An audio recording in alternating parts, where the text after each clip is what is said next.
They called him useless, a failure, cast out by his own team and left to rot in the dungeon's endless night. His cries went unanswered, his hope shattered. But in that silence, something answered. The darkness itself reached out and forged him into something far beyond human. From the depths where no light dares to shine, he rose with power that defied gods and an army that bows to no king. Now, the weakling they abandoned has returned, not for mercy, but for vengeance. The story begins in a magical world shared by 9 races. Dragonutes, elves, onests, dwarves, demons, dark elves, centaurs, beastfolk, and humans, from whom a young adventurer called Light was born. Wanting to give his family a better life, Light says goodbye to his hometown and sets out to explore for money and power. After reaching a big city, Light gets shoved around by the crowd, but he continues searching for the Adventurers Guild. When he finally enters the guild, he introduces himself to the receptionist, who asks if he wants to register as a fresh adventurer. As he nods, she explains that he'll start from the lowest F rank and then asks if he has a special ability. Light responds that he has an unlimited gacha ability, which allows him to roll for random cards and summon them. To demonstrate, he summons a broken fork in front of her, leaving the receptionist completely speechless. Embarrassed, Light tries to act like silverware isn't the only thing he can summon, but his next rolls just give him a bunch of rotten snacks. Light feels disappointed that his luck has decided to betray him at the worst possible moment, and the receptionist confirms that he deserves the pathetic F rank. After receiving his adventurer's card, he asks her for some quests, and she tells him to check the guild's job board. At the mention of job posts, Light looks awkward, and the receptionist quickly realizes that he can't even read the board. Feeling pity for her uneducated fellow human, she kindly reads out the job posts for him. Feeling excited to finally earn some real money, Light happily accepts the boring tasks. After a full day of hard work, he finally earns enough money to rent a room. However, a gang of beastfolk knocks him down and starts bullying him as their leader picks up his hard-earned money. Light begs him to have mercy, but the cruel wolfman only laughs before knocking him back with a hard uppercut. The wolfman taunts Light for begging for spare change and coldly leaves with his laughing gang. Even the surrounding crowd ignores Light while he lies on the ground, until a kind elf helps him up. Light gets surprised by the many adventurers surrounding him and backs down in shock. Seeing how frightened he is, the elf hugs him to comfort him, even as the passers-by mock her. Shocked that a pretty elf would get dirty for his sake, Light allows her to help him stand. The adventurers then introduce themselves as members of the Concord of Tribes. A beast man named Geru explains that each member represents one of the 9 races, and the elf introduces herself as Sasha. She introduces the rest of her companions: Drago, Diablo, Obero, Nano, Sion, and Santor. With 8 of the 9 races already represented, Light learns that the Concord is searching for a human member to complete their unity of all races in the world. As Geru reaches out his hand to invite him, Light feels stunned that someone actually needs his help, then happily accepts the invitation. Soon, Light begins exploring a cave dungeon called the Abyss with his new group. When a huge worm beast tries to attack him, Geru chops it apart before it can hurt him. But another worm sneaks up behind Light, so Sasha quickly takes it down with her bow. She scolds Light for being careless and reminds him that they are exploring the world's most dangerous dungeon where he could easily die. She sits down and takes care of his wounds. Noticing how she's acting like his mother, the other party members begin teasing Sasha for spoiling Light so much. Blushing furiously, Sasha tries to act like she doesn't care about Light at all, claiming she's just protecting a fellow member. But as the party ignores her weak excuse, Sasha only gets more defensive. Drago steps in and cheers up Light, praising him for making excellent tea for their team. With his spirits lifted, Light follows the group deeper into the dungeon. When the group suddenly stops at a dead end, Light thinks they are about to take a break, so he begins preparing tea. But to his shock, Drago coldly tells him that they don't need the tea, because they're kicking him out of the party. At first, Light thinks it's just a prank, but Drago harshly repeats his words, leaving him stunned. Geru also tells him that he's out, so Light asks why they're dumping him. Geru replies that their group doesn't need him, and Sasha even expresses disgust at his foolishness. Xion and Nano also mock Light for being pathetic, while the demons in the group feel relieved that they can finally get rid of him. Hurt, Light asks why they would be so cruel after all their kindness earlier. That's when Geru reveals that they were just faking their kindness to lure him into their party. Light wonders why such powerful masters would even need him, and Drago explains that it was only because of his special ability. They thought he might be an overpowered maestro, but it turned out his ability was trash. Light protests that his unlimited gacha ability never seemed useful,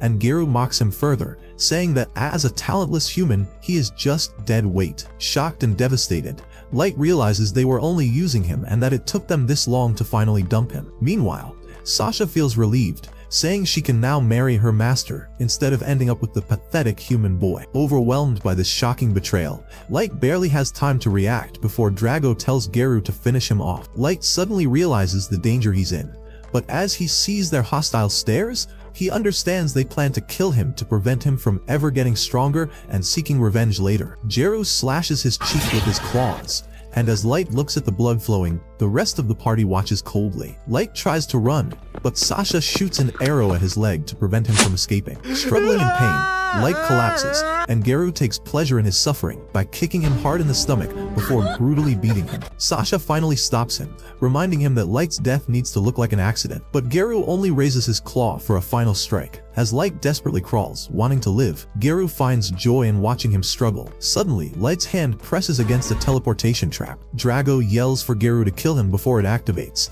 but it's too late. The trap safely teleports Light away before the Beastman can reach him. When Light wakes up elsewhere in the dungeon, he is still badly injured and thinks that any monster could eat him at this point. As the cold chill of the cave reminds him of his loving family, Light begins to cry. He recalls how kind the Concord had seemed at first, and wonders why they became so cruel, their cold expressions haunting him. He feels anger building up from their betrayal and confusion at how he got caught up with such dangerous people, but his confusion quickly turns into fury as he vows revenge. Light forces himself to his feet, determined to cut down all of them, but suddenly feels a cold gaze behind him. Turning around, he sees a level 1 Orthus beast stalking him. Shocked, Light wonders why such a broken monster would be here, and realizes that the teleportation trap sent him to the deepest level of the abyss. As the Orthus approaches, Light desperately spams his unlimited gacha ability, praying for a miracle. At the last moment, his frantic roll summons a huge magic circle that releases a powerful aura. In disbelief,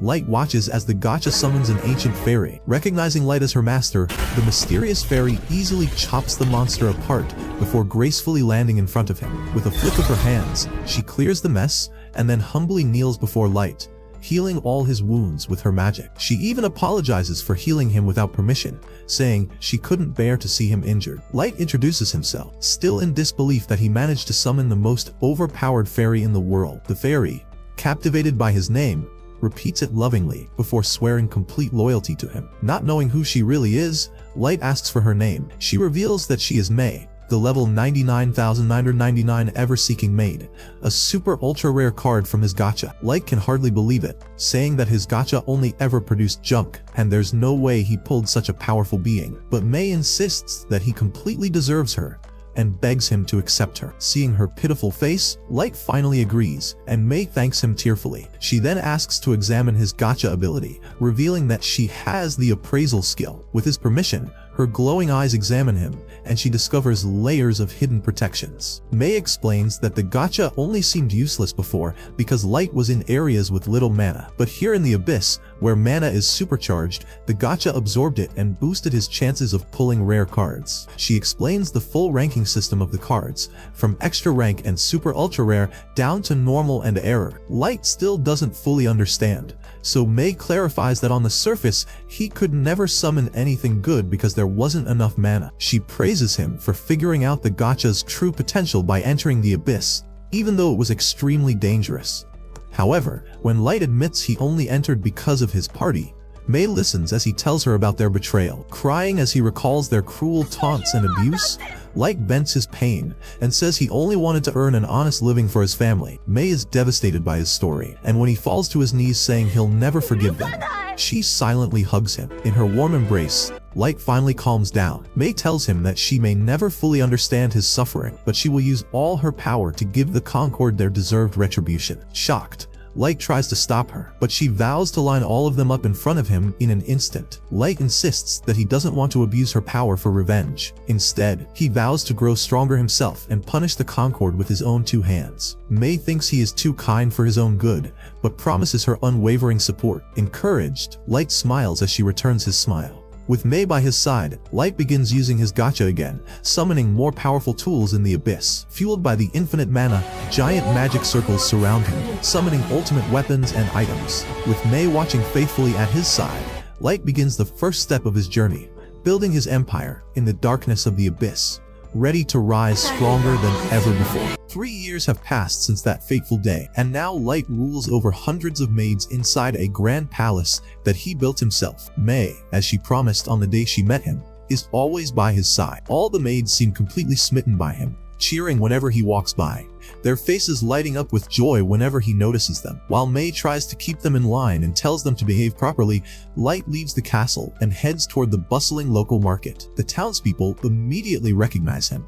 One of the vendors calls him over for breakfast, while others approach him to complain about a shortage of snack foods in the country. Light smiles and promises to handle the problem soon, but May quickly interrupts, telling him not to concern himself with such trivial matters. She insists that she'll personally ensure the logistics issue is resolved as soon as possible. Listening to her, Light realizes that he will have to create a new logistics system altogether, since the population of his city has grown several-fold over the last 3 years. Curious about his team, he asks May where the rest of his legendary summons are. May replies that Yuki, the beast tamer, is currently busy crafting maps of the areas surrounding the dungeons and scouting the nearby forests for any signs of trouble. Light briefly thinks about all the dangerous monsters that must be roaming through those woods, but knows that none of them would pose a threat to a genius beast tamer like Yuki. May continues, saying that Ellie, the mage, is still hard at work trying to create the complex spells that align with Light's grand plan. Light wonders whether Ellie can truly manage such difficult magic,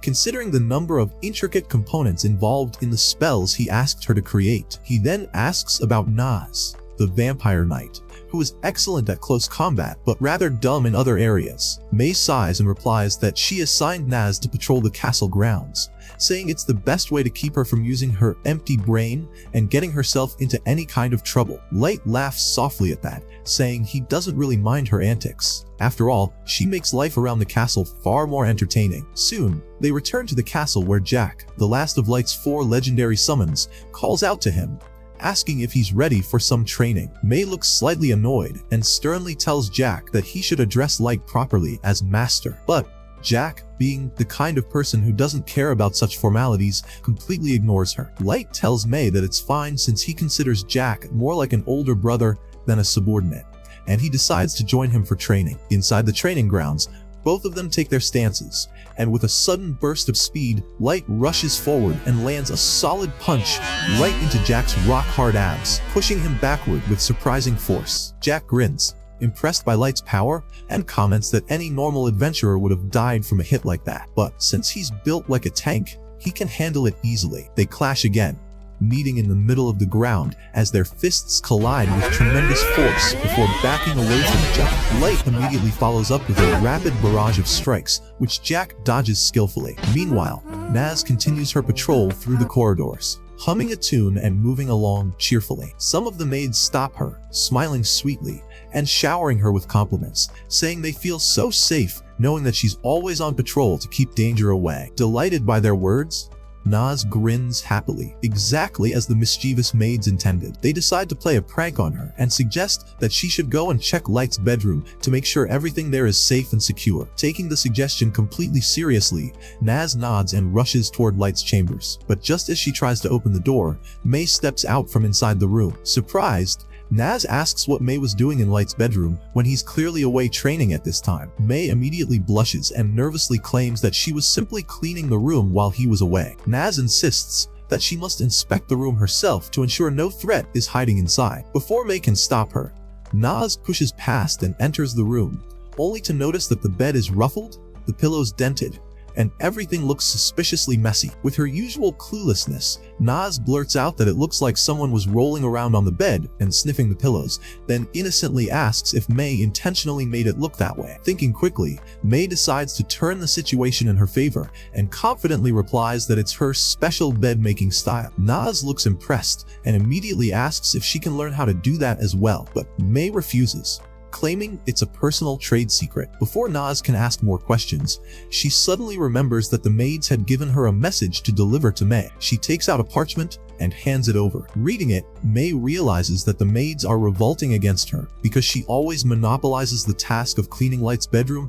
and never lets them do it. Trying to stay composed, May tells Naz not to worry about it and that she'll handle the issue herself. To keep Naz quiet about what just happened, May hands her some spare coins as a bribe. Ecstatic, Naz skips away happily, heading straight to the market to spend her newfound fortune. After looking through various stalls, she finally decides to treat herself to fluffy pancakes and a glass of fresh milk. Feeling pleased, she marches back toward the castle, where she spots Yuki sitting on a high balcony. She asks whether Yuki's work in the forest is done. Clearly exhausted and unimpressed by Naz's childishness, Yuki holds up the completed map and says she's already finished what May requested. Naz congratulates her and returns to her patrol, eventually entering the grand throne room. Seeing it empty, she starts yelling and singing loudly, enjoying the echo. Then, feeling playful, she jumps onto the throne itself, pretending to give royal orders. In her carelessness, she accidentally breaks one of the wings off an angel statue beside the throne. Horrified at what she's done and terrified of May's wrath, she hurriedly tries to stick the broken piece back in place before bolting out of the room in a panic. Back in the training grounds,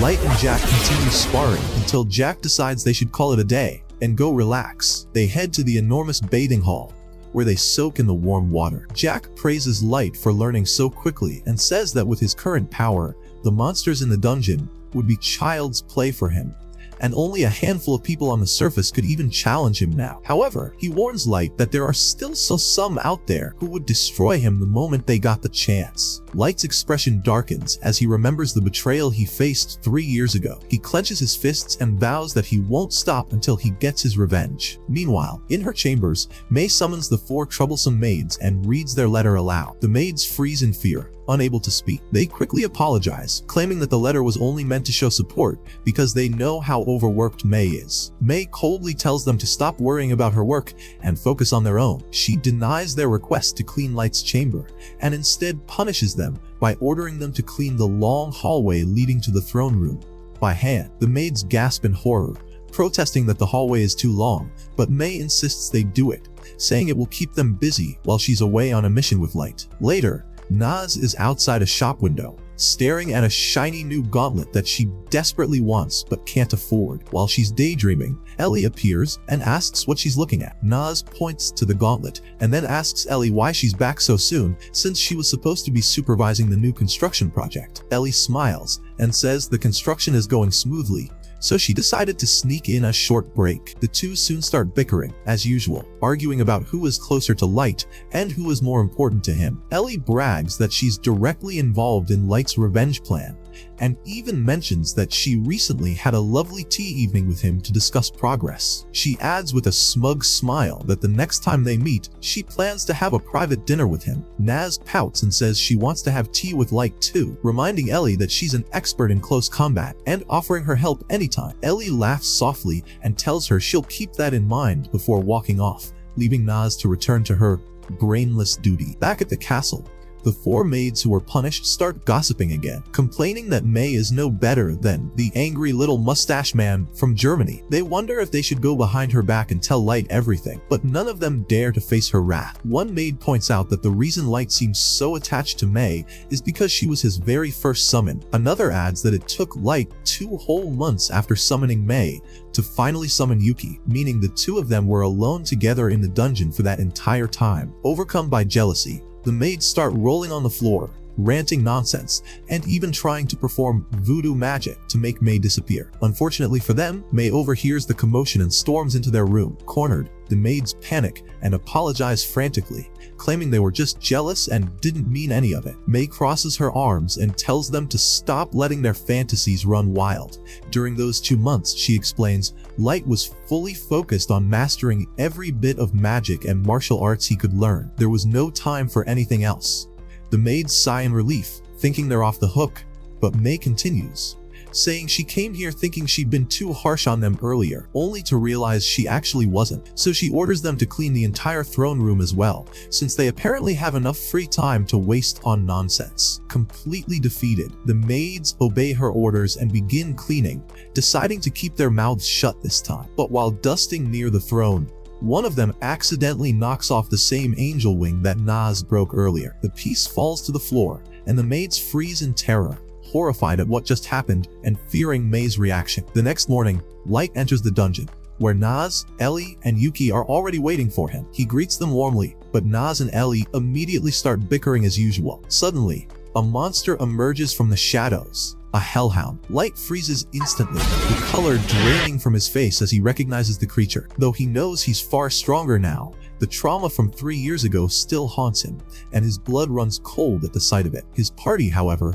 reacts very differently. All 3 of his legendary summons burst out in fury at the sight of the beast that terrifies their master. Naz unsheathes her blade, ready to chop it into tiny pieces, while Ellie asks for permission to eradicate the entire species of hellhounds from existence. Yuki growls that she'd rather find the gates of hell itself and throw this creature straight into its deepest pit. Their combined aura is so overwhelming that the hellhound whimpers and begins backing away in terror, fully aware that it's completely outmatched. Light takes a deep breath, regains his composure, and gently calls his team to stand down. He steps forward, pats the trembling beast on the head, and reminds himself that even a joking command from him could cause his summons to wipe out the entire race of hellhounds from the world. After a moment, he turns back to his team and tells them it's time. They will now head toward the surface and begin their long-awaited plan of revenge. Meanwhile, in Jeru's hometown, the villagers shamelessly bootlick him to get into his good books. While arrogantly striding through town,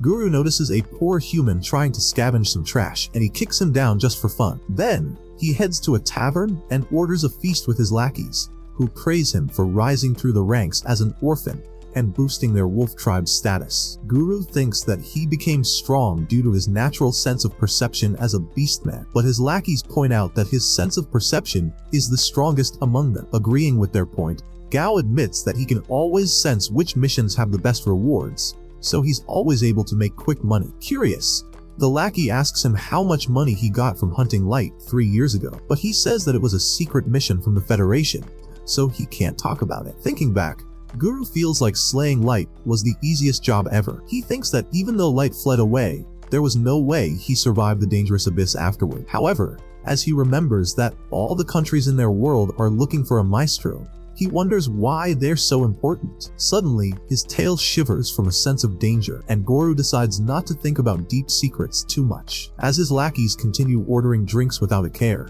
Mei interrupts their chatting. When she tries talking to Gao, his lackeys start screaming at her for talking to their master without permission. He silences them and asks Mei what she wants. She introduces herself as Light's first maid. At her mention, Gao is shocked and she tells him that she's been searching for her missing master. Mei explains that Light is actually from a noble family and that his family has been searching for him. Gao refuses to believe that a harmless wimp like Light could be from a noble family, but after Mei insists, he decides to listen to her. While he is excited to make money, Mei sheds tears, saying that her master might have perished in the treacherous abyss. In front of everyone's shocked eyes, she offers a briefcase full of pure gold. If Guru helps her see the place where Light was last seen, still feeling like it's a trap, Guru accepts the job since he thinks Mei can't threaten him as a human. On the surface, he acts like Light was a brother from his party and that he would help her see him even without the money. Shedding tears, Mei thanks Gu for his generous offer. A month later, he takes Mei to the abyss. Once they finally reach the dungeon, Mei sweats hard, looking exhausted from all the travel. As Gahu looks back at her, he feels a malicious hunger to complete the mission and use Mei's weakened body to his advantage at her master's grave. Once they finally reach the spot where the Concord betrayed Light, Guru tells Mei that it's where he lost his friend to a monster. As she falls to her knees in despair, Gao apologizes for his party's carelessness that led to the loss of their friend. He silently signals to his minions, who block the exit to the cave. While Guru thinks he's going to have a great time with the foolish girl, suddenly Mei's voice turns cold. She says that it's a pity her master was brought to a dangerous dungeon only to be betrayed by scum party members. Hearing her cold words, a chill runs down Gu's spine, and he backs up in caution. While his lackeys look on in confusion, Guru realizes that Mei is setting up a trap for him since nobody knows what happened to Light except the Concord and their higher-ups. Thinking she's a spy from another country, Guru asks for Mei's identity. She scoffs, saying that she is only loyal to her master, Light. After declaring that she'll make Guru pay for his crimes, Mei looks back with a fierce glare that leaves him paralyzed with fear, thinking that human women are just pieces of meat to use. Guru feels shocked that May has the power to threaten him. As May stares at him like he's a piece of trash, Guru thinks he's dead. However, a hooded figure suddenly appears and stops her before she can take any action. As Light announces that he'll take revenge on Guru himself, Giru's minions start mocking him for threatening them as a pathetic human. Watching in horror, Giru is speechless as Light removes his hood to reveal his face. He smiles and waves at Giru's pack. While the minions wonder who he is, knowing that Light is only level 15, Gao starts laughing at his ideas of taking revenge on a level 150 monster like him. Unamused, Light watches as Guru threatens to use his corpse as a stepping stone for his achievements. However, Light points out that instead of carelessly threatening him, Guru should have been more cautious and asked how he survived the terrifying abyss. Gao agrees, but thinks that he can't threaten him even with May's help. Thinking that Light got lucky to meet her, he feels confident that they can't survive against this pack of level 130 minions. As Light agrees with Gao, his minions rush to attack him. Suddenly, a pile of limbs flies into the air after May effortlessly chops up after declaring that anyone who threatens her master will be turned into food. May guards the dungeon's exit to prevent Gao from escaping. While his remaining minions start panicking, Guru tells them that May only used a sneak attack to catch them off guard, pointing out that humans can be way stronger than his imagination. Light mocks Guru for being so delusional. However, Guru arrogantly refuses to accept reality and says that he'll show Light the true power of Beastmen. Light grows silent, thinking about the discrimination humans have to face because of their weakness. Guru thinks it's only natural that other races are superior, but Light reminds him that his maid just dismembered his minions. Guru says that she must have cheated with a magic item and charges at Light to shut him up. However, Light easily knocks all of them back with his staff on the ground. Guru struggles to regain his bearings as Light walks up to him and mocks him for losing so easily. Feeling his pride hurt, Gao gets up, jumps back, and prepares to teach him a lesson with his ultimate power. He uses a magic crystal to summon a powerful level 500 Fenrir, but Light remains unimpressed while facing the magic beast. Seeing him so calm, Guru thinks that Light has lost his mind from fear. He taunts Light to get on his knees and beg for his life, but Light tells him he'll remain standing in the same spot to let his Fenrir attack. Angered by his taunt, Guru orders his beast to attack, and it starts charging a powerful spell. With a loud roar, the Fenrir unleashes a magic beam at Light, who remains standing on the spot. As the smoke clears, Guru feels confident that his monster vaporized Light. However, his jaw drops after Light appears completely unharmed from the blast. Light mocks Gu's Fenrir for just kicking up a bunch of dust in the air, while the beastmen stare in complete horror. As Gahu realizes just how much trouble he's in, Light tells him that he'll show him a real Fenrir this time. He brings out an ultra-rare card that summons a level 9000 Fenrir Emperor, which completely dwarfs Garu's. At Light's order, his Fenrir blows some soft air, which flies toward Gahu's Fenrir and freezes its entire body. The ice shatters in front of the beastmen, obliterating the fake Fenrir and any hints of Gu's remaining pride. Whimpering like a puppy, Gao asks Light if the powerful Fenrir was his trump card, but Light tells him that he could have easily defeated the Fenrir himself. He finally reveals his true level of 999, leaving Guru trembling in fear as his minions whisper that humans can only reach level 100. Guru thinks that Light is an imposter from another race acting as a human, pointing out that Light still has the body of a child. He says that any human would have grown in 3 years. Light reveals that he is wearing a bracelet of youth that stops him from aging, so he can always remind himself of the pain he suffered 3 years ago. Watching Light's cold eyes, Guru finally believes that he's the real person from 3 years back. Knowing he can't do anything against him now, Guru decides to grovel and beg for his life. He tells Light that he was only acting on someone's orders all those years ago and blames his minions for trying to attack May. His enraged minions scream at him for throwing them under the bus, but Guru ignores them and asks Light for mercy. Light asks him who the maestros are, and Guru says that the Federation ordered him and the others to search for them. As Light asks why they're searching for maestros, Guru explains that he wasn't told the reason. Then Light demands to know why they tried to dispose of him after making sure he wasn't a maestro, and Guru remains silent once again. He swears he truly doesn't know anything, but his minions claim that they have some information to save their lives. However, May cuts them all to pieces for lying. Then, Light turns his attention to Guru, saying he has one more question. He asks Gao if he could win a war against all the races with his power. But before Guru can answer, Light reminds him that Mei can see through lies with her Eye of Truth skill. Terrified, Gao admits that even with his overwhelming stats, he couldn't defeat all 9 races alone,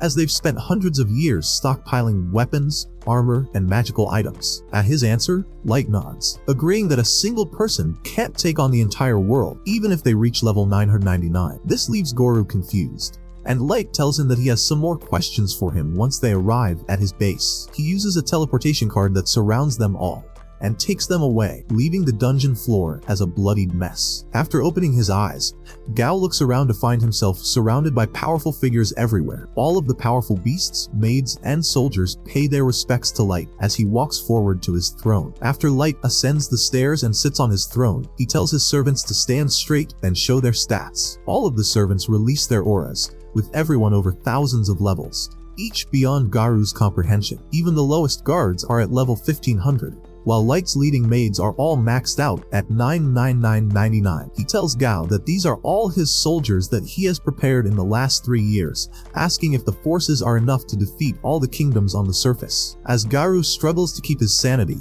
Light repeats his question, but he gets his answer from the absolute horror on the Beastman's face. He smiles and tells Guru that this overwhelming despair is his punishment for what he did. While Garu thinks that he can obliterate the world at the drop of a hat, with tears in his eyes, he thinks that Light is the strongest person in the world, and even thinks that he's like a deity. As Light notices his expression, Guru asks him if he's trying to become a god. Gripping his staff, Light says that he thinks it's a good idea. In his eyes, the people who tried to hurt him are all hiding something from him, so he thinks he'll become godlike if that's what he needs to get his answers. Light summons his gacha gift, saying it gives him the power to control the world, and declares that he will judge if the world deserves punishment based on the answers it gives him. With his empire ready to fight, he orders his soldiers to head out of the abyss, beginning their war march against the 9 races. The next day, after emerging to the surface, Light's first destination is his hometown. Overwhelmed with anticipation, he eagerly rushes to see his family, but the moment he arrives, he's met with horror.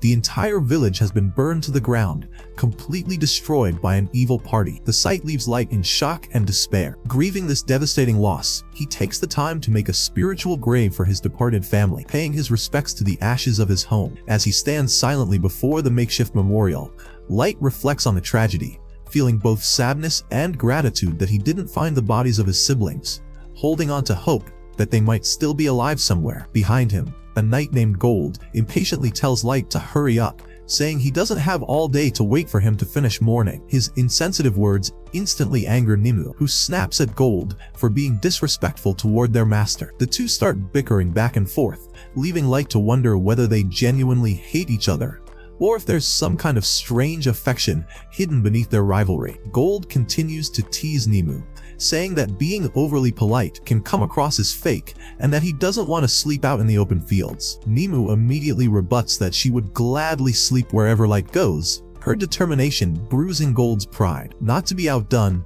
he declares that he would follow his master to the deepest pits of the underworld out of complete loyalty, though he still grumbles about sleeping outdoors. Light cuts their argument short, reminding them that they have more pressing matters to handle. They need to find out who destroyed his village. Despite their immense power, enough to take on all 9 races combined, Light insists that they must act carefully and gather information first about the hidden strengths of the other nations. Deep down, he believes that the destruction of his village is connected to the mysterious forces of the world, powerful entities who are aware of his true identity and status. Anger wells up inside him as he remembers his parents' fate, and his aura turns bloodthirsty, filling the air with an ominous energy. Gold quickly warns him to control his emotions before they draw unnecessary attention. Taking a deep breath, Light agrees and puts on a fool's mask to conceal his identity, silently vowing to his parents that he will avenge them one day. Once their preparations are complete, the trio takes off into the sky, flying toward the city of Dogus. Mid-flight, Nimue accidentally calls him by his real name, Light, prompting Gold to scold her and remind her to use his alias, Dark, in order to keep his true identity hidden from the 9 races. Light agrees with this precaution and decides that to gather secret information, he must rise through the ranks of adventurers as Dark. His servants both approve of the idea, and before long, the city of Dogas comes into view. To avoid unwanted attention, the group lands outside the city and continues on foot. Along the way, they come across a group of bandits attacking a helpless merchant and his young son. The bandits quickly take notice of Gold's radiant golden armor and panic, realizing they've messed with the wrong people. Nemu scolds Gold for drawing attention again, but he just laughs and effortlessly ties up the bandits, leaving them incapacitated. Overwhelmed with gratitude, the merchant thanks them profusely and offers the group a ride in his carriage to Dogas. As they travel together, the merchant's son excitedly praises Gold and Nemu for their incredible strength, but Nemu proudly tells him that their master is even stronger than they are. The merchant, curious about their journey, asks if they're adventurers planning to explore the famous Dogas dungeon. Light explains that they're not registered yet, surprising the merchant, who then shares some information about the region. He explains that Dogas is a border town of the Dwarven Kingdom, neighboring the Human Kingdom to the east and the Elven Kingdom to the south. While the three nations have a long history of conflict, the Dogas dungeon has attracted adventurers from all over the world due to its valuable treasures. By the time the merchant finishes his explanation, they've reached the city gates. As Light's group steps out of the carriage, the merchant introduces himself as Colonel and kindly offers them a place to stay at his inn, free of charge. Grateful for the offer, Light thanks him and leads his group toward the Adventurers Guild. Along the way, they pass by numerous dwarven blacksmith shops, each one displaying masterfully crafted weapons and armor. When they enter the guild, the trio is taken aback by how crowded it is, though they soon notice that everyone is avoiding them. Humans like Light are not well received in the city. Nevertheless, Light proceeds to register as an adventurer. The receptionist assigns him an F rank, the lowest starting rank, which instantly infuriates Nemu. She begins yelling at the receptionist to give her master an S rank instead, but the receptionist nervously explains that everyone must start at the bottom. Before the scene escalates, Light steps in and accepts his F rank, preventing Nemu from causing further embarrassment. Realizing her mistake, Nemu starts crying, feeling guilty for making her master look bad in public. Gold teases her for being overly emotional, and Light has to stop him from making things worse. After completing their registration, the group heads to Colonel's inn. His son eagerly leads them upstairs to meet his father, who warmly welcomes them again. Light asks if it's possible to rent out the entire top floor of the inn for complete privacy. Colonel tries to refuse the generous bag of gold Light offers as payment, saying he can't accept money from someone who saved his life.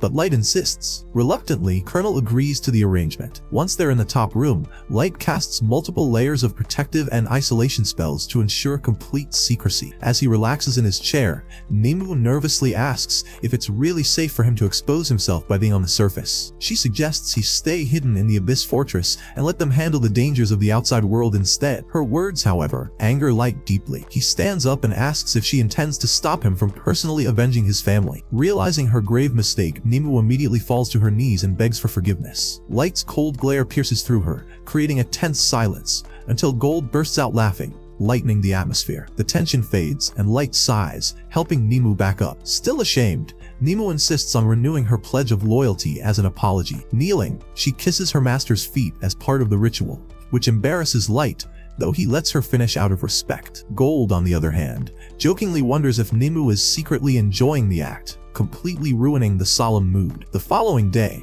the trio heads to the Dogas dungeon. As they walk through the busy streets, people stare at Light's strange mask, making him realize that his disguise might not be perfect. When they arrive, they discover that many adventurers have already lined up to enter, forcing them to wait. Gold comments on the lack of elves in the queue, and Light explains that the Elven Kingdom and dwarves are at war over control of the dungeon, so tensions remain high. Nemu praises Light's sharp deduction skills, but presses her body against his back as she does so, claiming it's necessary to protect his rear. Their moment is interrupted when a shady group of hooded adventurers cuts in line. Observing them carefully, Light deduces that two are weaklings, while their leader is dangerous. Some other adventurers murmur complaints, but no one dares speak up. Light steps forward politely and asks them to return to their place in line. The elf leader scoffs, asking if Light knows who he's talking to. Light calmly points out that he doesn't, considering their faces are hidden under hoods, and if the elf truly held high status, he shouldn't be acting in ways that would tarnish his family's name. Gold and Nemu back their master, warning the elf to step aside. Offended, the elf reaches for his greatsword, but his partner stops him, reminding him not to cause a scene. Begrudgingly, the elf backs off, and the surrounding adventurers thank Light for defusing the situation. As things calm down, the party in front of Light apologizes for not having the courage to intervene earlier. Light reassures them that it's fine. He simply removed an obstacle for everyone. The group relaxes, and one of them curiously asks if Gold's armor is really made of solid gold. Before their leader can stop him, Nemu explains that it only has a golden color, since real gold is too soft for battle armor. Amused, Gold confirms her words proudly. The young adventurers also ask if this is Light's first dungeon run, and he admits it is. They point out that most adventurers bring extensive camping gear, noticing that Light's group seems underprepared. Once it's their turn to enter, the kids wave goodbye and disappear into the dungeon. Before stepping inside, Light discreetly tells his team to take out some supplies from their magic storage to maintain appearances. Entering the dungeon, Nemu marvels at its massive scale and structure, amazed at how every dungeon seems to have its own unique ecosystem. Light mentions that the key to understanding a dungeon lies within its core, though even top researchers like Ellie have failed to fully comprehend it. Gold jokes that with Nemu tagging along, they probably won't uncover any secrets either, prompting Light to tease him back by saying he's equally useless in that regard. As they journey deeper, the atmosphere changes dramatically. The cold, dark corridors give way to a lush, vibrant forest, teeming with strange wildlife. Gold admires the beauty of their surroundings, while Nemu observes that no other adventurers seem to be nearby. Preparing for exploration, Light casts concealment and buff spells to enhance their abilities, and the group takes to the skies to scout from above. Meanwhile, elsewhere in the dungeon, the arrogant elf from earlier, whose name is revealed to be Kaido, rages against a horde of orcs, venting his frustration over his earlier humiliation by Light's group. Cutting down the monsters with fury,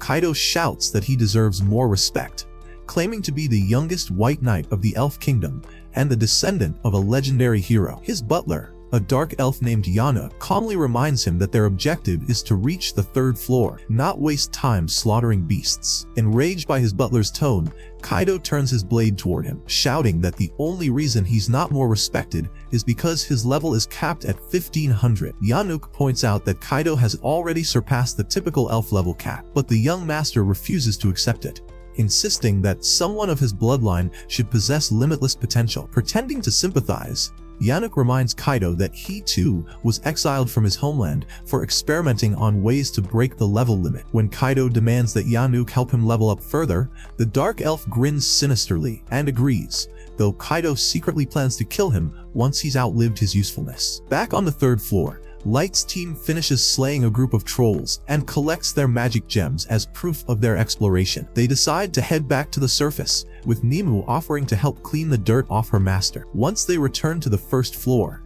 Light suggests walking since Gold's shining armor draws too much attention. Along the way, they spot the young adventuring party from earlier struggling against goblins. Gold remarks that the kids are strong enough to handle such weak monsters, but Light notices a hidden danger they've overlooked. Before the young adventurers realize what's happening, Light swiftly strikes, pinning down a camouflaged bush snake that had been waiting to attack. He warns them that if the snake had bitten one of them, its venom would have paralyzed them completely, leaving them vulnerable to stronger enemies. The kids thank Light profusely for saving them, but his expression suddenly darkens as he senses another presence. From a distance, a pack of bush wolves emerges, surrounding them. The kids panic, but Light calmly tells them not to worry.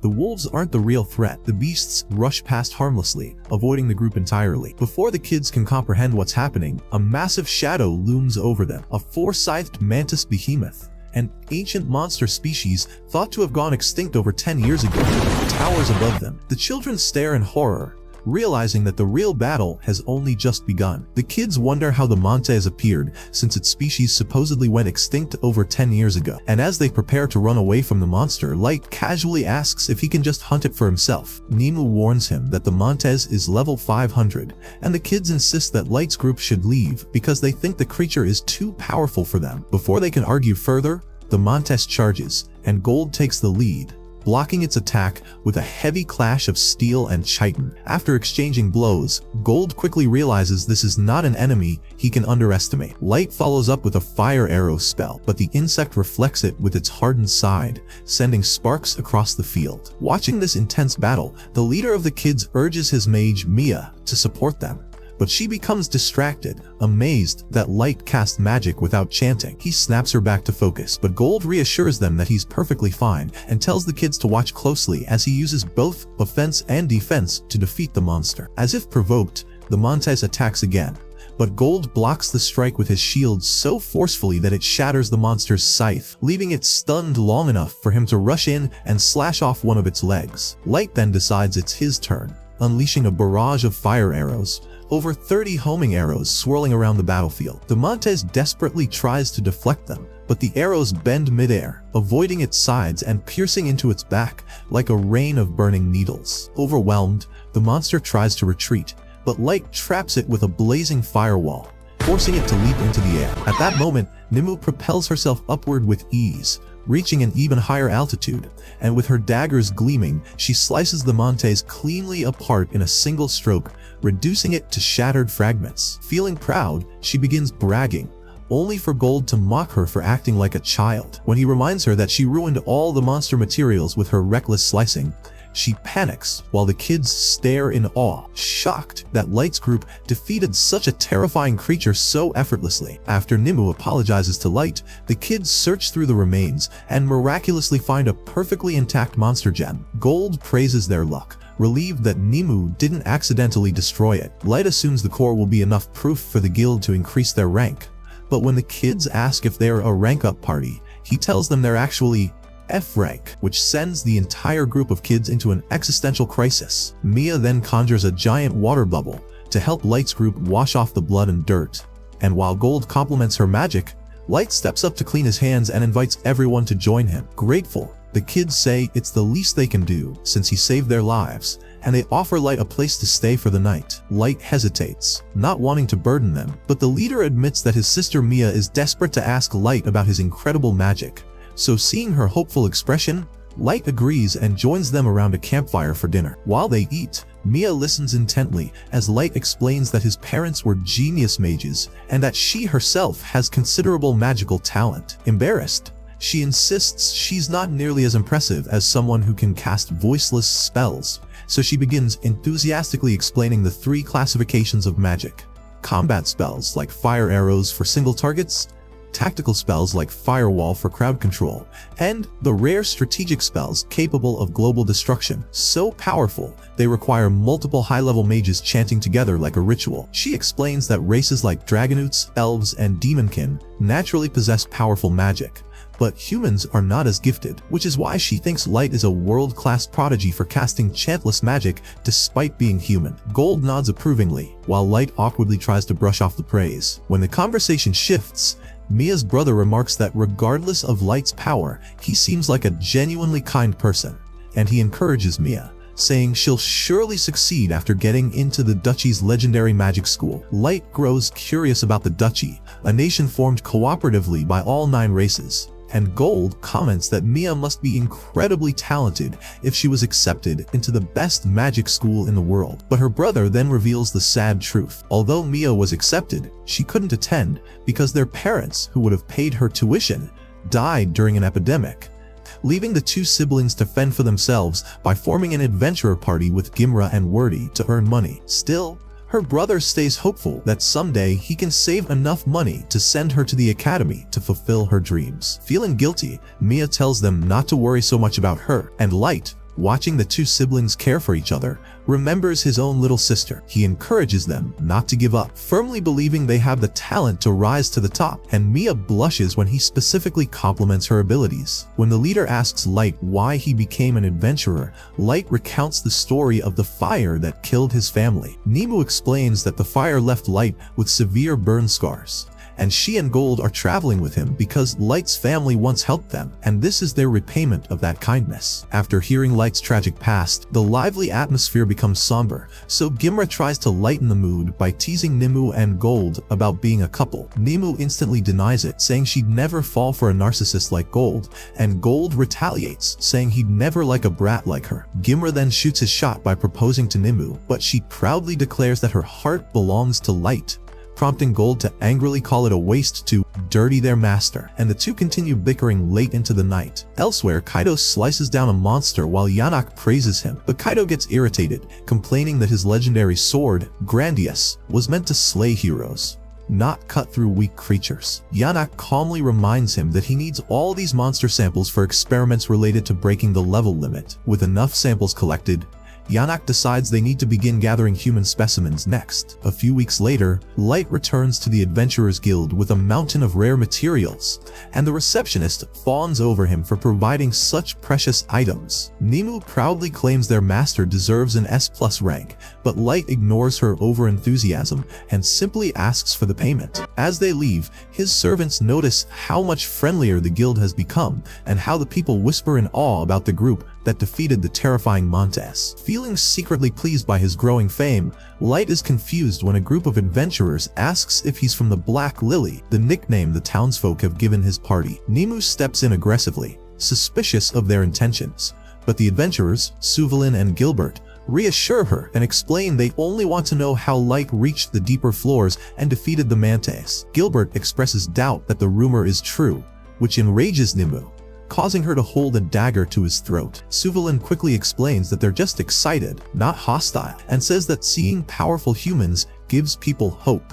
His party calls him back, so he leaves, while nearby adventurers from other races scoff at humans for having such delusions. Seeing their disdain, Gold tells Nemu that they'll silence critics with results. When Light's group reaches the dungeon entrance, he suggests heading straight to the 5th floor, but they spot Mia's group nearby and descend to greet them. Mia, shy and nervous, steps forward and hands Light a healing cream she made for his burn scars, apologizing that it won't cure the wounds fully, but will help ease pain. When Light pauses to think, she panics, believing he doesn't want her gift, but he accepts it warmly. Wanting to repay her, Light draws a card from his gacha and materializes an elegant bracelet, an SSR wish bracelet capable of granting a heartfelt desire. Mia hesitates, but with gentle encouragement, she puts it on and beams happily, vowing to treasure it forever. That night, Nemu asks if it was wise to give such a rare item to Mia, but Gold says it was the right thing to do since it was a genuine exchange of kindness. Reaching the snowy 5th floor, they note the lack of people,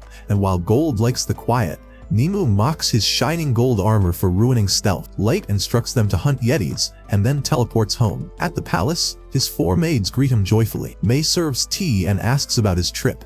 Ellie reports that preparations for the final war are nearly complete, and Mizuna eagerly asks what her special mission should be. Knowing she's too unreliable for anything complex, Light tells her to simply guard the castle. Mizuna, impatient for her own role, demands Ellie finish her preparations quickly. As Light sips his tea, he looks forward to the day he finally destroys Sasha. Meanwhile, Suvalin's party rests on the dungeon's 3rd floor. Suvalin asks Gilbert what he thinks of the rumors about Light, and Gilbert says it's impossible for a human to be that strong. Suvalin reminds him that Mia witnessed everything, so Light might actually be a reincarnated hero, a thought that fills them with hope for the human race. Later, Suvalin goes into the forest to relieve himself, but when he returns, he finds Gilbert's severed head on the ground, and Kaido standing beside it, irritated that Suvalin took so long. Horrified, Suvalin realizes the elite elf killed his entire party in moments. Kaido mocks him, crushing Gilbert's head while demanding Suvalin get angry, but Suvalin, staying level-headed,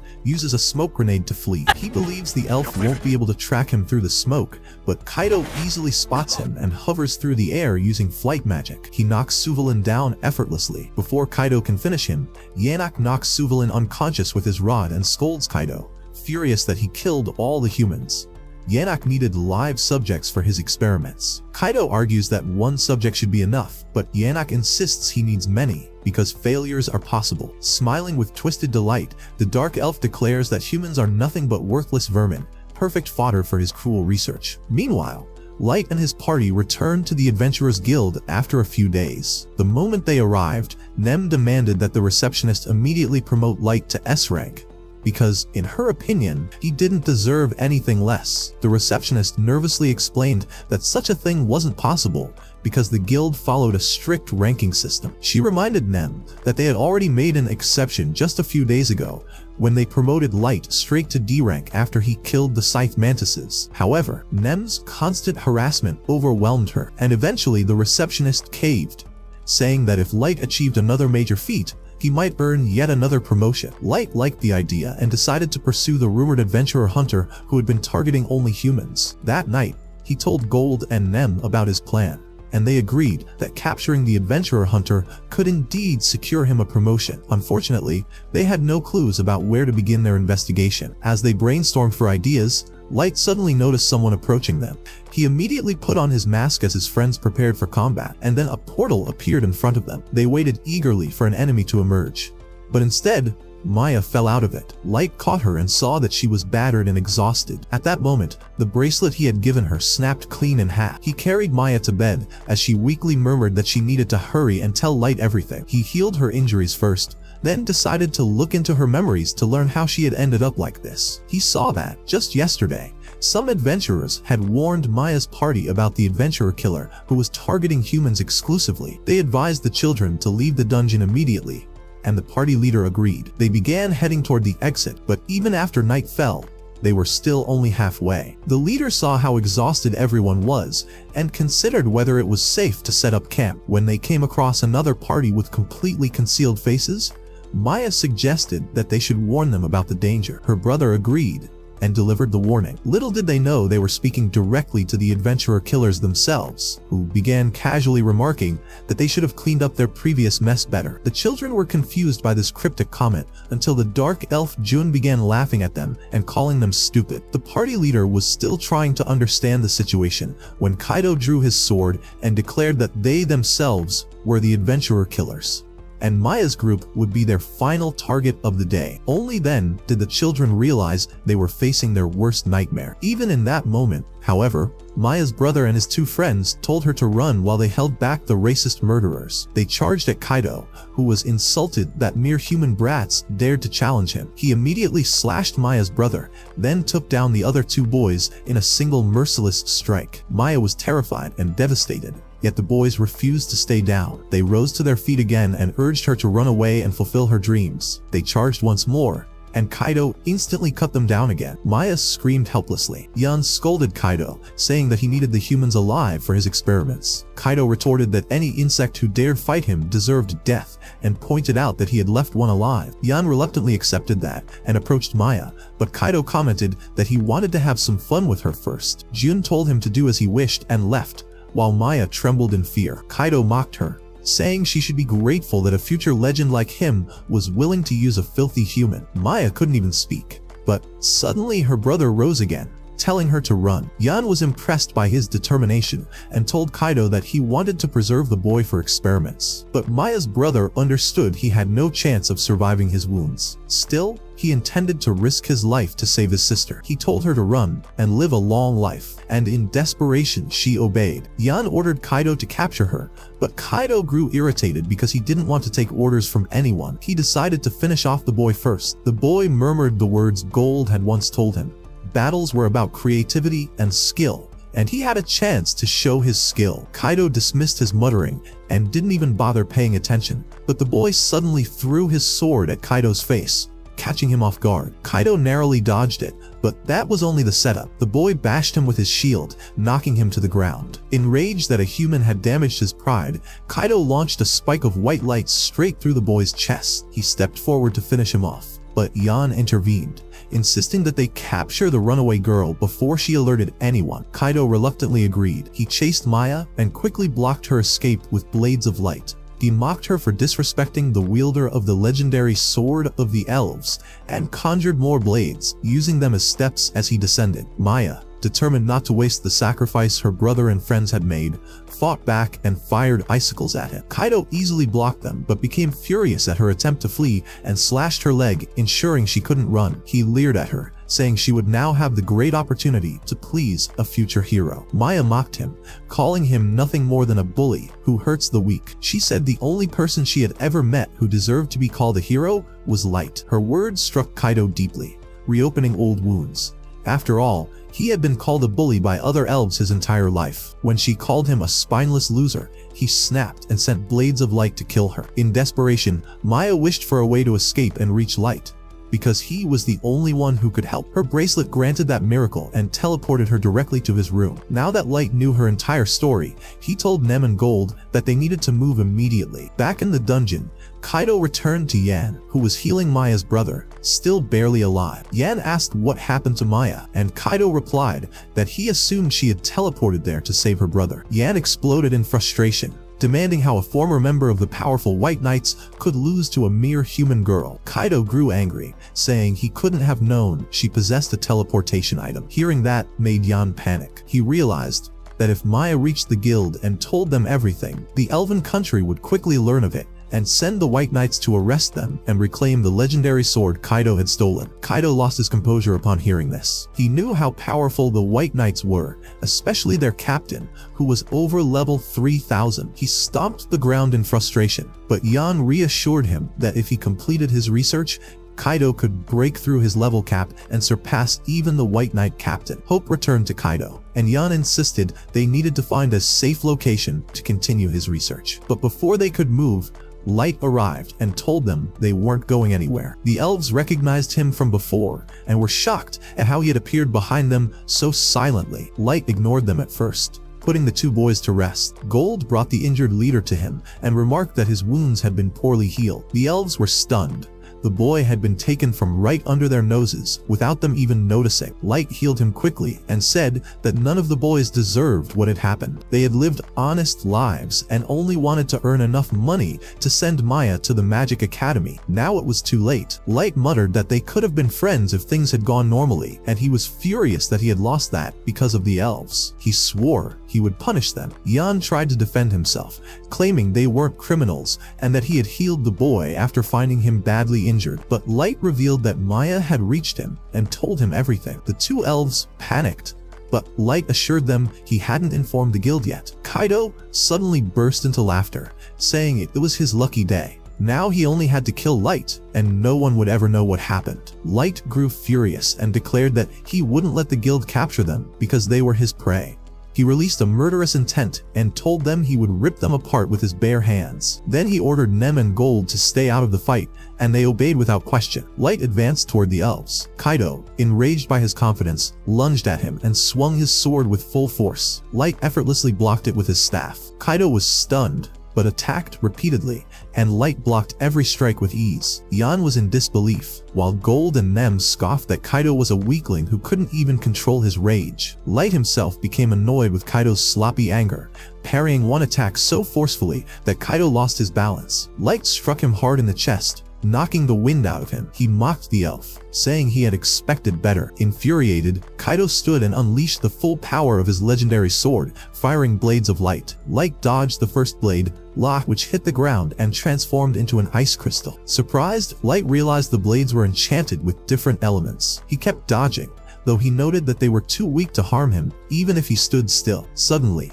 Kaido appeared behind him midair and struck with all his might, but Light blocked it easily. Yan was speechless. No human should withstand a level 1500 elf like Kaido, yet Light was clearly overpowering him. Kaido, frustrated and desperate, accused Light of being a swordsman, pretending to be a mage. He threw a tantrum, calling him a cheater. Light calmly replied that he truly was a mage. Kaido refused to believe him, so Light summoned hundreds of ice swords in the sky without any incantation. Kaido froze in intimidation. Desperate, he launched more magic swords, but Light countered each one precisely with his icicles. Yan could not believe what he was seeing. Such precision was something even the strongest elf mages couldn't achieve. Kaido kept attacking with magic swords, but Light used his icicles as a barrier, flawlessly defending himself. Kaido screamed that Light must be cheating because he couldn't possibly defeat the holy sword Grandius, a weapon bestowed upon an old maestro by the heavens. Light was surprised and asked how Kaido knew that name. Kaido arrogantly laughed and said he knew because he possessed the blood of a maestro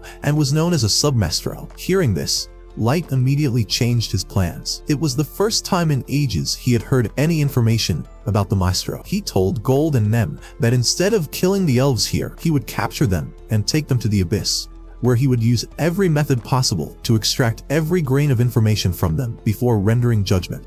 But that's where this episode ends. Remember to like and subscribe to the channel. Thanks for watching, and I'll see you next time. The story begins with Kamishiro making the same old commute to do the same old job every single day of his miserable life. He was always told that a routine-filled life would lead to happiness, but deep inside there was a small part of him that wanted something different. One day, Kamishiro looks closely at a strange scene on his TV, and to his shock, he suddenly gets teleported somewhere. A mysterious man appears and says that he is the one who manages the solar system, which makes Kamishiro wonder if that means he's an alien. The man explains that he's closer to a god and shows Kamishiro a planet called Matthias. This planet has failed to thrive no matter what they do, as civilizations on Matthias keep dying out every now and then, and this failure has gone on for too long. So, the god has decided to do something more drastic. He will give this planet a single drop of water, because even just one drop can create giant waves capable of changing the entire planet. Surprisingly, he has chosen Kamishiro to be this drop of water. In Kamishiro's eyes, this is quite the responsibility. But the god explains that Kamishiro isn't alive anymore anyway. If he doesn't go, he will simply vanish along with his soul. To make the deal better, the god offers to give Kamishiro special powers. He starts by giving him magic and maxed out mana, but he also wants to know what else Kamishiro desires. Hearing this, Kamishiro instantly goes from skeptical to excited, and boldly declares that he wants cute partners to join him on his quest. Much to his delight, the god assures him that he will meet them in time, and then he continues adding even more powers. He strengthens Kamishiro's search ability and makes it possible for him to earn money by selling materials. He provides him with a handbag to carry all his gathered materials, and also grants him the ability to understand every language in the world. To bolster his defense, the god gives Kamishiro several resistances. Just then, Kamishiro begins to disappear, which means it's almost time for him to leave. The god briefly wonders if he gave Kamishiro too many abilities, but it's already too late to go back. However, he does express concern when he sees who Kamishiro's partner will be, and he questions if it will really be okay. This naturally makes Kamishiro freak out, but there is no time for an explanation. The god simply tells him that he will be fine, and moments later, Kamishiro wakes up in his new world in his new body. Unsure of what exactly he's supposed to do, Kamishiro decides to look for a place with people, and eventually finds a village. However, he quickly realizes that he won't be able to buy food without any money. Just then, he remembers that the god had strengthened his search ability so he could find materials to sell. When Kamishiro activates his search magic ability, nothing happens at first, which disappoints him. Then he realizes he was pronouncing it wrong, so when he says it correctly, little symbols pop up everywhere. These symbols show him where materials are located, and when he uses the word scan, he can see even more detailed information about them. Kamishiro is thrilled to have such helpful abilities, and he can't believe his luck when the very first material he gathers turns out to be B rank. He continues gathering materials from the areas marked by his ability, but most of them turn out to be low ranks. Still,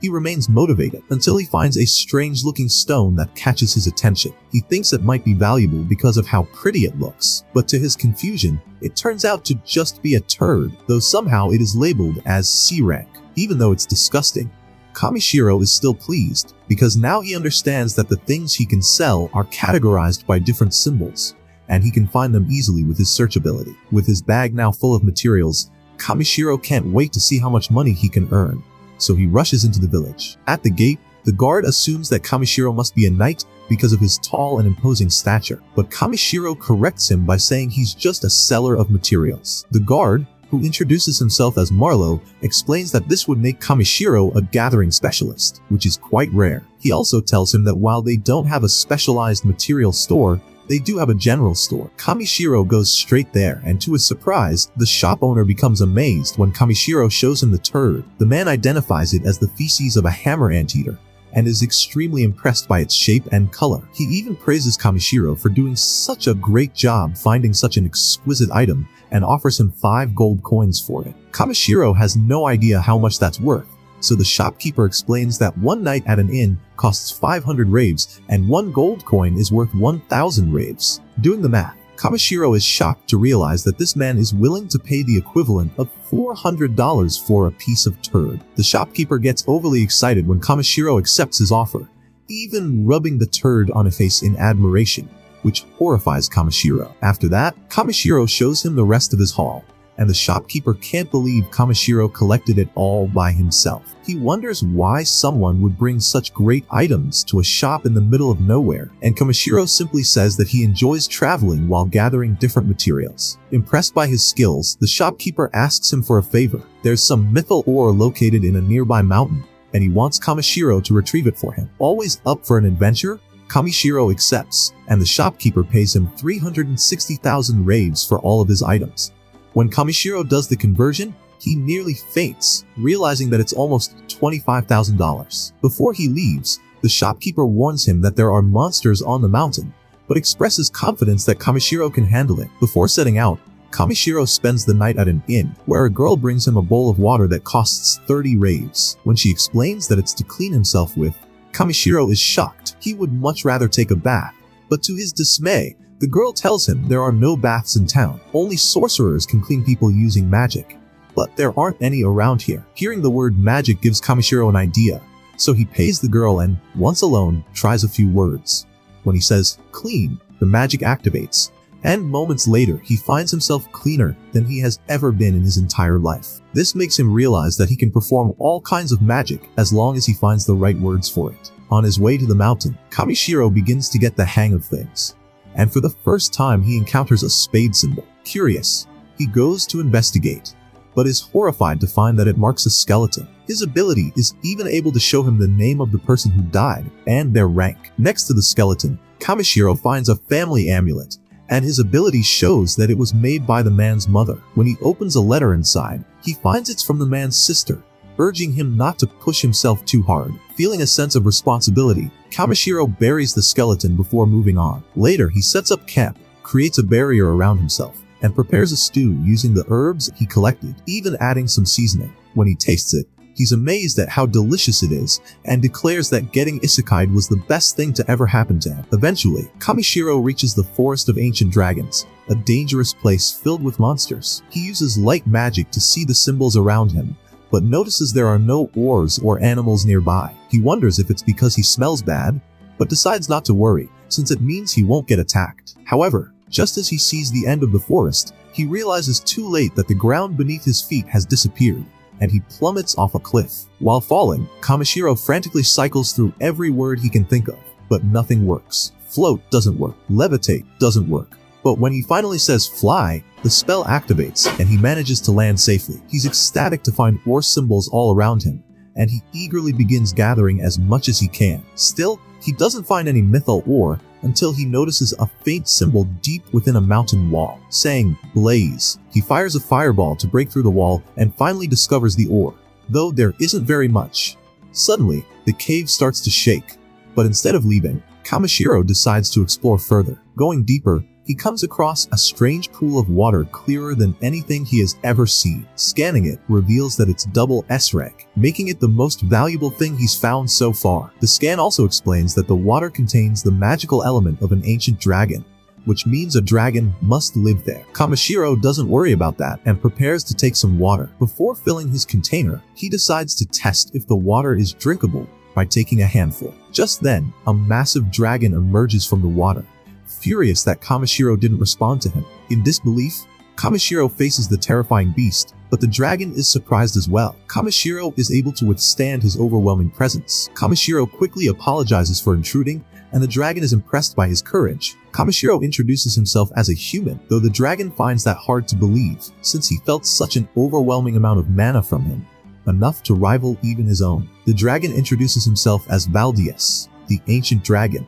and reveals that he has a request. Acknowledging Kamishiro's purity and strength, Valdius believes he might be able to awaken his child, whose egg refuses to hatch. To motivate him, Valdius offers a large amount of mythal ore as a reward. He shows Kamishiro the egg and instructs him to pour his mana into it, just like when he created light earlier. Kamishiro says heat to warm the egg, but as his power surges, he realizes something is wrong. Suddenly, his body is pulled into the egg, and he panics, thinking he just arrived in this world and wanted to see more of it before dying. But instead of dying, he finds himself in a strange place where a girl appears, calling him reckless. At first, Kamishiro thinks she might be the god from earlier, but soon realizes she's someone else. The girl explains that she's been meddling with this planet for tens of thousands of years, but Kamishiro caused a massive ripple in just one day, which she doesn't like. Before he can ask more, she simply sends him away. Kamishiro is confused when he returns to the world, but relieved when he sees that the egg has successfully hatched. Valdius asks him to name the baby dragon, though Kamishiro hesitates at first. Valdius explains that the child already has its true name, and he just wants Kamishiro to give it a common one. Kamishiro agrees and names the baby dragon Black. Valdius tells Black to explore the world freely, and the newborn dragon immediately joins Kamishiro's party, though Kamishiro points out that Black was just born and questions whether it's safe to send him with a stranger. Valdius isn't worried. He assures Kamishiro that he's stronger than even him and feels safe leaving his child in his care. As a reward, Valdius shoots a beam at Kamishiro's bag, filling it with mithyl ore, before saying goodbye. Overjoyed, Kamishiro formally asks Black to accompany him on his journey as a gatherer, and the little dragon happily agrees. Kamishiro couldn't be happier, and before setting off, he even uses magic to clean up his new stinky little companion.